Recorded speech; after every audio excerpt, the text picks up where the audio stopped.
remembers a good horror movie with a boring villain? Yeah, exactly. No one. If the villain of a horror movie isn't scary, then that movie isn't that great either. In this video, we will discuss the 12 most scary female villains from the horror genre in no particular order, explain their origin and backstory, and talk about how we find them scary. Alright, let's get into it. Before we go into our explanation, we have a very small request. If you like our content, please support us by subscribing to our channel. This is a small click for you, but for us, it means a lot. Thank you. Let's begin.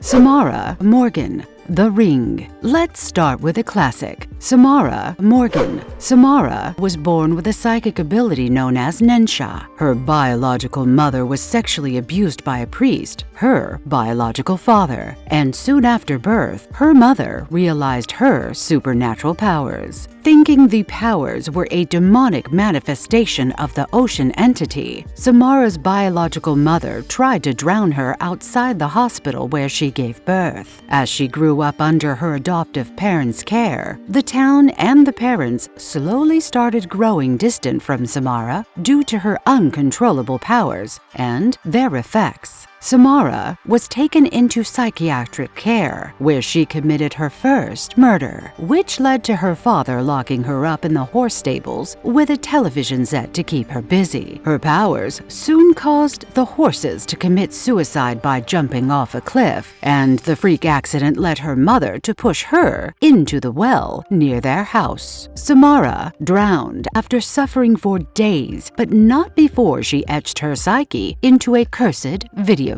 So, do I really have to talk more about Samara? This villain single-handedly caused many Gen Z people to stop watching television late into the night. The Ring series remains one of the most iconic horror films, and Samara is credited with popularizing the little girl in a white dress trope in the rest of the world, generally having long existed in Japanese culture as Onryo. What's unique is that Samara doesn't use any weapons, unlike other villains, leaving the viewer in complete mystery as to how exactly her victims die. Lastly, the cursed videotape killing, as well as the ghost crawling out of the television set, have become an entire subgenre today, all because of how scary they were. Now, who's the dummy? Mary Shaw, dead, silence. Mary Shaw just might be the reason I found ventriloquists so unnerving. Born in 1869, Mary had no friends, just dolls. Terrible for her as a human being, but it was quite an advantage in the competitive ventriloquist career market. As an adult with no family, she collected 101 dummies, each treated as her children, with unique names and personalities. All it took for her to break was when a young man named Michael Ashen insulted her in one of her shows, saying he could see her lips move. Even after showing her prowess by appearing to speak at the same time as her hand puppet, Mary was enraged by the man's insolence and kidnapped him later. She later paid the price for her crime when the Asher family killed her and took out her tongue, and she was buried as she wished, her body altered to resemble a doll. Her dolls were buried as well. This is where the story starts. Her vengeful spirit soon arises, using her dolls as a means of killing those who wronged her, as well as anyone who screamed upon seeing her. Well, I'm not sure if I find ventriloquists creepy and Mary as a result, or the other way around. What I do know for sure is that her character was quite scary. Mary gave a push to the creepy doll genre and twisted it in a good way by blurring the lines between a human and a doll. Dolls are particularly creepy because of the uncanny valley phenomenon, and God forbid someone unhinged like Harry uses them against people.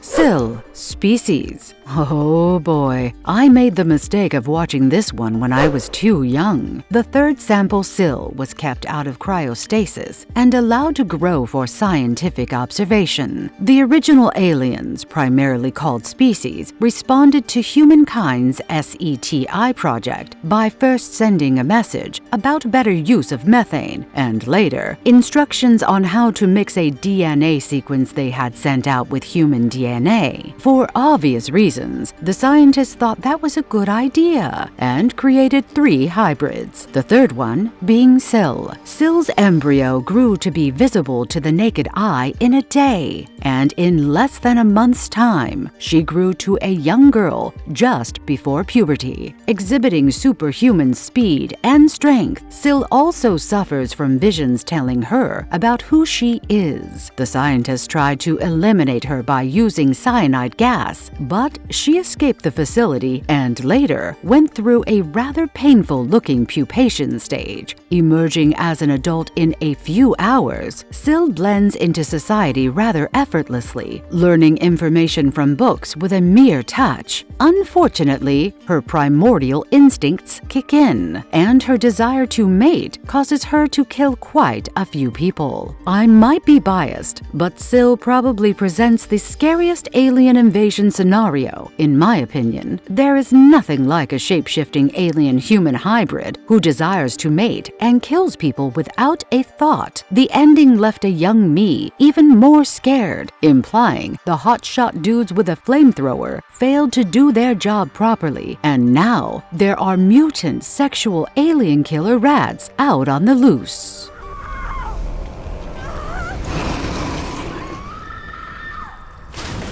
Valic The Nun. Now let's talk about the overarching villain from the modern classic, The Conjuring series of films. The Nun is the origin story and prequel, so let's talk about that. It is told to us that the Carta Monastery was built somewhere in Romania centuries ago by a duke obsessed with satanic rituals and dark magic. The duke attempted to summon a demonic entity only to be thwarted by the Vatican authorities, who sealed the rift with the blood of Christ. The evil spirits were released when the areas were bombed heavily during World War II. The demon has since taken place amongst the nuns, becoming one of them and mocking their faith. By 1952, several of the nuns were slain by Valic, and it was free to torment the 2 survivors. Sister Victoria's suicide sparked an investigation by the Vatican, and the investigator, along with Sister Irene, set out to explore the area. Valic uses its powers to manipulate the characters throughout the movie, and is finally defeated by a nearly dead Sister Irene, who uses the blood of Christ to severely burn its face and reseal the rift. However, a French-Canadian person is shown to have the inverted cross tattoo, implying this was not the end of Valic's terror. A decent prequel for the famous series, this movie was quite alright with its backstory about Valic and how it affected future events. Valic was one of the fallen angels, a follower of the rebellious angel Lucifer. When the rebel angels were stripped of their power and banished to hell, Valic became the commander of about 30 demons. What makes Valic so scary is how powerful it is on the mortal plane. Nuns at the Carta Monastery had to pray in unison almost all day, with some taking shifts, and even that was barely enough, as Valic eventually killed them all. Finally, Valic seemed to be the leader of the Conjuring universe demons, likely answering only to Satan himself.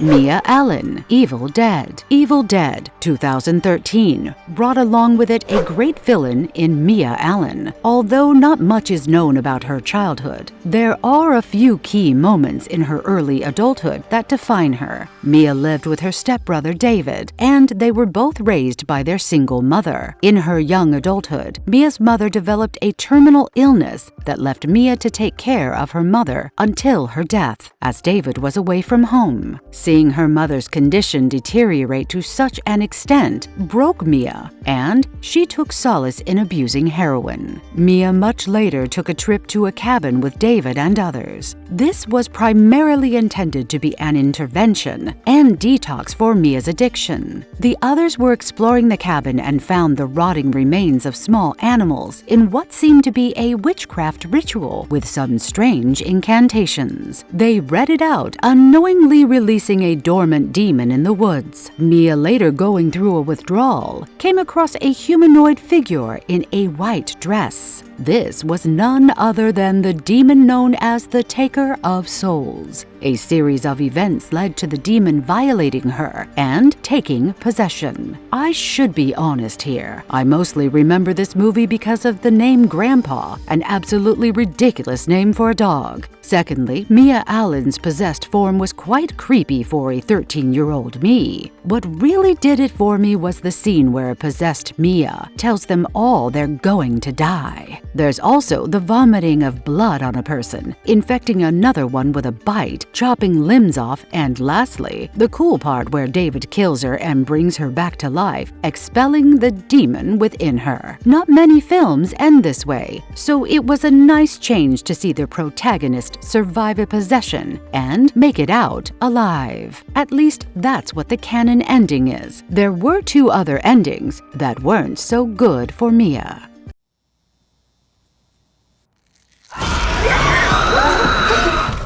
Diana Walter, Lights Out. This is an interesting premise. A young Diana Walter was rushed to the hospital when she was 13. She was diagnosed with a rare skin condition that caused her body to react negatively to light. If that was not already enough punishment, she also suffered from mental issues that caused violent tendencies. Confined to the walls of a mental institution, Diana made a friend, Sophie, and it was much later revealed that unfortunately, Sophie had merely manipulated Diane into thinking they were friends. Medical experiments conducted on Diana to heal her skin went awry, burning her to ashes. Diana's spirit lingered and latched itself to Sophie. Interestingly, the spirit would only manifest when Sophie neglected to take her medication. Years later, Sophie, still haunted by Diana, remains in her condition, and Diana's malevolent spirit attempts to kill anyone trying to help Sophie. Her children, Martin and Rebecca, figure out that Diana manifests as a sentient shadow, only dispelled by light. They always keep the lights on to keep the spirit away. But one night, a power outage unleashes Diana upon the household. A spirit in the true sense,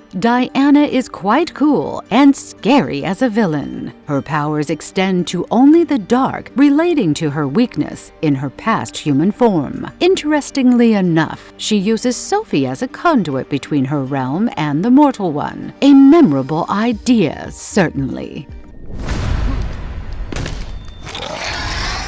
Jennifer Check. Jennifer's Body. Do I need to introduce this one? Initially disregarded, Jennifer's Body soon became popular when people realized it was actually a good movie. Jennifer was the best thing to happen to the small town of Devil's Kettle, Minnesota. The popular girl in school, Jennifer was unwilling to sacrifice in a satanic ritual by the band Low Shoulder. The lead singer, Nikolai, had scouted Jennifer since they needed a virgin to sacrifice for them to gain fame and, well, unbeknownst to the band, Jennifer wasn't a virgin, so their ritual turned upside down when, instead of dying, she became a succubus. With that, she gained superhuman powers and immortality on the condition that she needed to rely on humans to maintain her eternal youth. Things take a turn when her best friend kills her to stop her spree of killing men, and she turns into a succubus herself. Her best friend then takes it upon herself to avenge Jennifer and kill the members of the band Low Shoulder. While scary and powerful, Jennifer seems to only target men in the movie. In the comics, it is implied that she goes both ways. Beside her notable weakness, the heart, Jennifer Jennifer's demonic form was nigh immortal, as she can regenerate quickly from any wounds, and the lack of pain reception makes her quite capable. Her eternal youth stays that way if she feeds on human flesh, but she's susceptible to weakness, decay, and death if she doesn't consume it for a while. Honestly, I'm not sure if this movie made Megan Fox more popular, or if her popularity made this movie more mainstream. Regardless,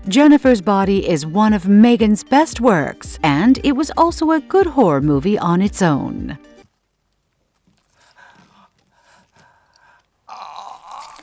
Asami Yamazaki, Audition. I wouldn't blame you for not knowing this one. Audition is a controversial Japanese horror movie released in 1999. Asami is shown as a very disturbed woman who tortures men and expresses her sadism through gruesome means. Her wrath seems reserved for the men who she feels have abandoned or betrayed her. A victim of sexual abuse, Asami grew up to be a misandrist. She grew up to become a serial killer who sleeps with men and tortures and murders them, convincing herself that they deserve to be punished for their abuse, abandonment, and betrayal. A middle-aged film producer, Oyama, sets up a mock audition to find a new girlfriend, in which Asami takes part. Instantly enthralled by her, Oyana starts dating Asami. The next morning, after they sleep together, Asami decides Oyama deserves her punishment and kidnaps him after lacing his liquor. Oyama wakes up next to another victim and realizes his fate. Luckily for him, his son arrives and, in an act of defense, pushes Asami down a flight of stairs, killing her. This movie was controversial back in 1999, although it would fit in quite perfectly in 2024. Asami is one girl you definitely don't want to date, unless, of course, you want to get introduced to her torture tools. While not outright scary, I think her terror stems from the fact that she seems so normal at face value, and her insanity only comes out when you decide to get more personal with her.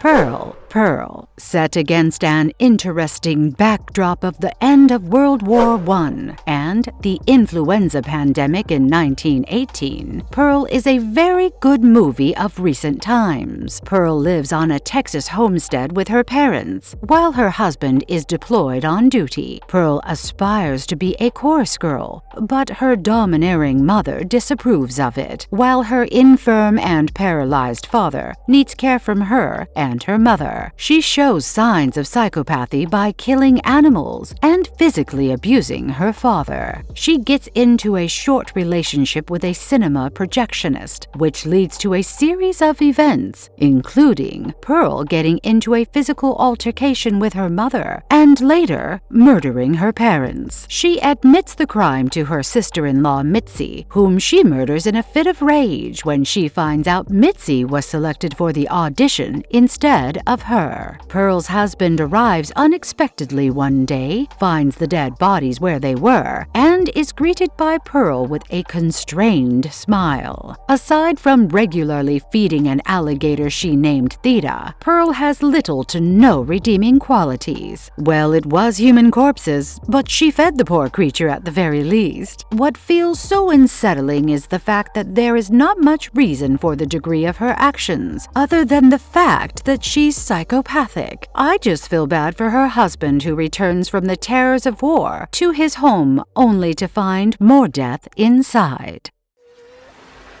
You okay?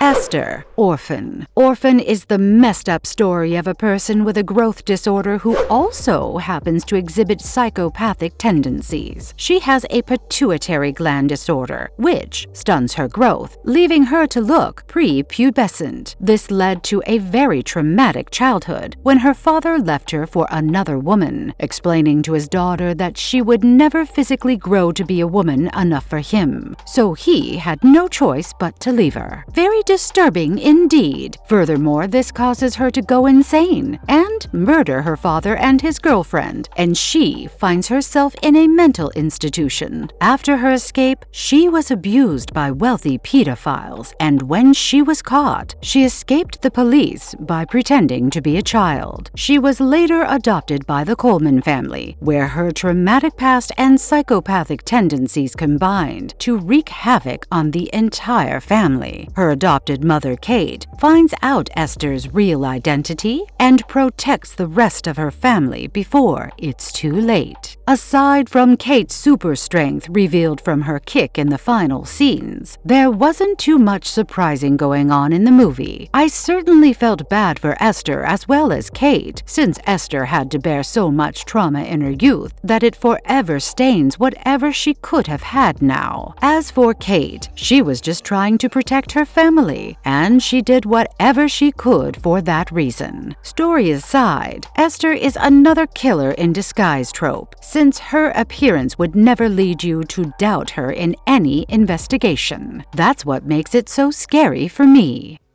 God's sake. It's for the best. Annie, please!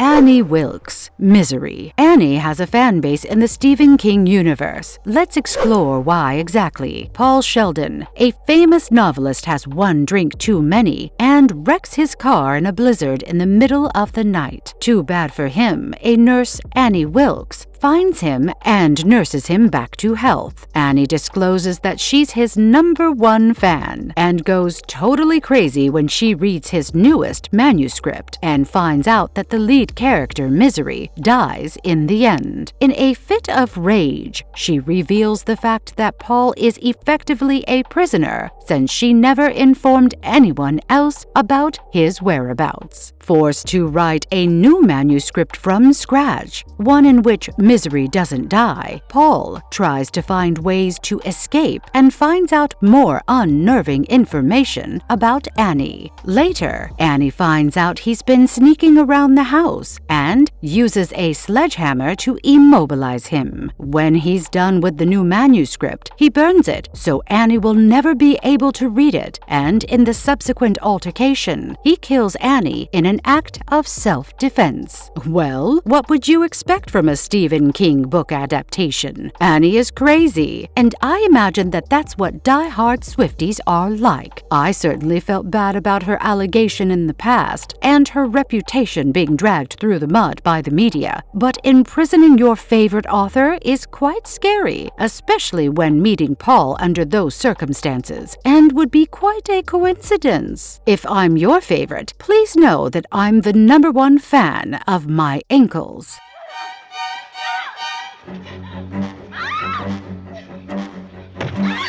Pamela Voorhees, Friday the 13th. One word, iconic. Who hasn't heard of this film? Let's go through the last villain on the list today. Camp Crystal Lake, 1958. 2 counselors getting it on are murdered in their cabin. In the present day, a young girl hitches rides to the camp when she hears about the camp's troubled past. A boy drowned in 1957 as a result of neglect. The girl is soon murdered by an unknown assailant. Later at camp, the counselors prepare for the incoming thunderstorm. And what do you know? Another couple getting it on are murdered by the killer. As the other counselors investigate the murders, another one of them bites the dust. Eventually, a middle-aged woman named Pamela Voorhees makes her presence known and reveals that the young boy who drowned in 1957 was her son Jason, and that he drowned because the counselors were too busy with each other instead of doing their jobs. One of the counselors, Alice, finally takes out Pamela and rests on the shores, but Jason's corpse drags her into the lake. She's later greeted by a police sergeant in the hospital who tells her there are no signs of any boy. Pamela, an iconic slasher villain, and probably the one who pioneered the genre, was driven for revenge. Her unhinged nature comes across because she not only killed the couples, but also anyone she found in her way. Her twisted sense of justice and zero remorse for her actions are what are truly scary.